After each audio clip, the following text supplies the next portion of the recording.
તો અહીંયા દૂધીમાંથી જે આપણે છાલ કાઢેલી છે એ છાલને ધોઈ એકદમ ચોખ્ખી કરી અને જેટલી જરૂરિયાત હોય એટલી લઈ લેવાની છે અને એને આ રીતે આપણે સમારી લઈશું. પણ ખાસ એ વાતનો ખ્યાલ રાખવાનો કે દૂધી એકદમ કૂણી હોવી જોઈએ.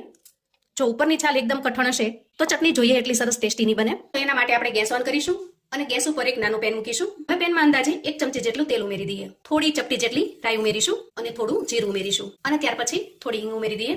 હવે જુઓ, તેલ સરસ રીતે ગરમ થઈ જાય એટલે સમારીને તૈયાર કરેલા દૂધીની છાલના ટુકડા ઉમેરી દઈએ અને સરસ રીતે તેલની અંદર એને ફ્રાય કરી લઈએ. દૂધીની આ ચટણી ટેસ્ટમાં એટલી લાજવાબ બને છે કે જો તમે ક્યારેય ટ્રાય ન કરી હોય તો એક વખત ચોક્કસથી બનાવજો. કેમ કે મોટે ભાગે દૂધીની છાલને આપણે વેસ્ટ સમજીને ફેંકી દેતા હોઈએ, પણ જો આ રીતે એની ચટણી બનાવશો તો પછી ક્યારેય તમે દૂધીની છાલને બિલકુલ નહીં ફેંકો. વળી આ ચટણી બનાવતા બિલકુલ વાર પણ નહીં લાગે.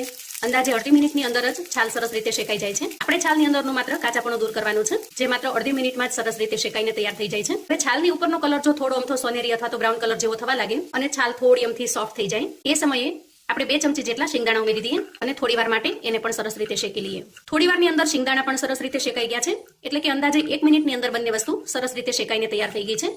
આ સમયે ગેસની ફ્લેમને આપણે બંધ કરીશું અને બંને વસ્તુને થોડી વાર માટે ઠંડી થવા દઈશું. ત્યાર પછી મિક્સર જાર લઈએ અને ઠંડી થયેલી બંને વસ્તુને જારમાં ટ્રાન્સફર કરીએ. થોડા લીલા મરચાના ટુકડા ઉમેરીશું. જેટલી તમારે તીખાશ જોઈએ એ પ્રમાણે લીલું મરચું ઉમેરવાનું. એક નાનો આદુનો ટુકડો ઉમેરીશું અને થોડી કોથમીર ઉમેરીશું. ત્યાર પછી સ્વાદ પ્રમાણે મીઠું ઉમેરીશું અને ચટણીને એકદમ સરસ ચટપટી ટેંગી બનાવવા માટે 1 ચમચી જેટલું ખાટું દહીં ઉમેરીશું.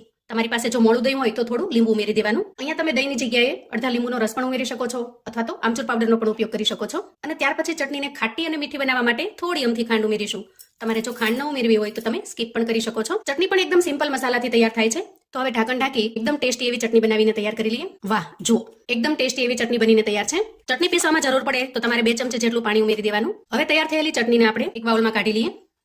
તો અહીંયા આપણી એકદમ સુપર ટેસ્ટી એવી દૂધીની છાલની ચટણી બનીને તૈયાર છે. ટેસ્ટમાં એકદમ સરસ લાજવાબ બને છે. કોઈ પણ નાસ્તા સાથે આ ચટણી તમે એન્જોય કરી શકો છો.